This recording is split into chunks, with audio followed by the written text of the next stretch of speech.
تدفع فلوس وتاكل، وبعد ما تاكل تقول انت اكلت ايه.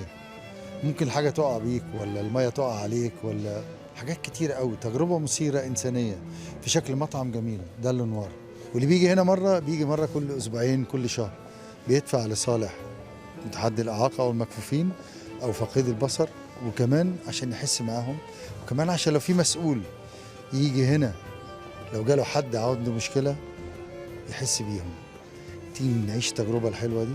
ده لنوار داخل مطعم الظلام، جوه ضلمه على فكره، هتعيشوا معايا حته ضلمه كده، بس تجربه حلوه انسانيه.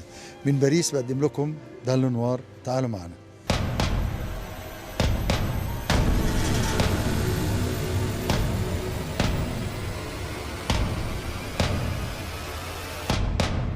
Hello. Bonjour. Bonjour, ça va? Ça va très bien et vous? C'est gentil. Expliquez le dit. Alors, ici vous êtes au restaurant dans le Noir.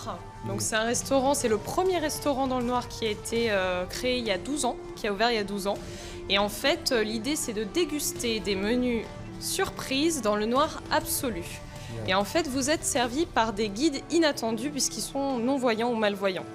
Il n'y a qu'eux qui peuvent faire ce métier. Nous, en tant que voyants, c'est impossible.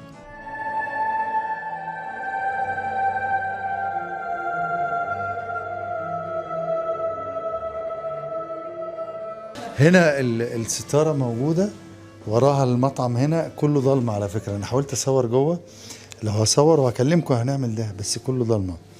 الفكره وجمالها ان الناس هنا تيجي تشاركهم بقلبهم بمشاعرهم، يتعودوا الناس دي ازاي عايشه في الضلمه، الناس دي ازاي بتشتغل وبتعبر وبتقدم الاكل في الضلمه، وانت بتاكل معاهم في الضلمه عشان تعيش اللحظه دي، النص ساعه او ساعه تبقى معاهم. ده لنوار جوه الضلمه، بتعيش بقلبك. هنا النور اللي يطلع على الناس، ده للعالم كله الرساله دي. Alors, je vous présente غادة. qui sera votre guide. اهلا ازيك يا غادة؟ ازيك؟ عامله ايه؟ الحمد لله. انت منين يا غادة؟ الجزائر. الجزائر، اجدع ناس. انا شفت الاسامي هنا دلوقتي، شفت محمد، ايه في فايزه ولا ما اعرفش فايزه؟ فازية. فازيه، في يمين ده يمن ده جوزي. جوزك؟ اه ده منين؟ جنسيته ايه؟ الجزائري برضه. جزائري برضه. في كم واحد جوه في المطعم؟ احنا عندنا حوالي 30 حوالي 32. طب اشرحي لي عشان طبعا احنا نصور في الضلمه بس المشاهدين مش هيشوفوا حاجه. انت طبعا انت وزمايلك كم واحد جوه؟ 6؟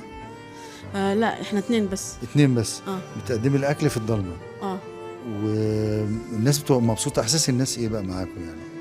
الناس بيجوا هنا عشان يعيشوا شويه عالم المكفوفين، عشان يحسوا شويه باللي احنا بنعيشه، شويه كده، وفي شويه تاني عشان عاوزين يعملوا حاجه يعني خارجه على العاده يعني. بتحسي الناس فعلا بعد ما تخش الاكل هنا وتقعد الساعه مثلا او ساعتين بتوع الغداء او العشاء، تحسي ان هم فعلا اتغيروا؟ بيقولوا لكم ايه يعني؟ ان لما يفقدوا البصر يعني شويه صعبه، يعني صعب عليهم انهم ياكلوا، انهم يعني ما يلطخوش نفسهم بالاكل. يحسوا معاناه الكفيف البصر.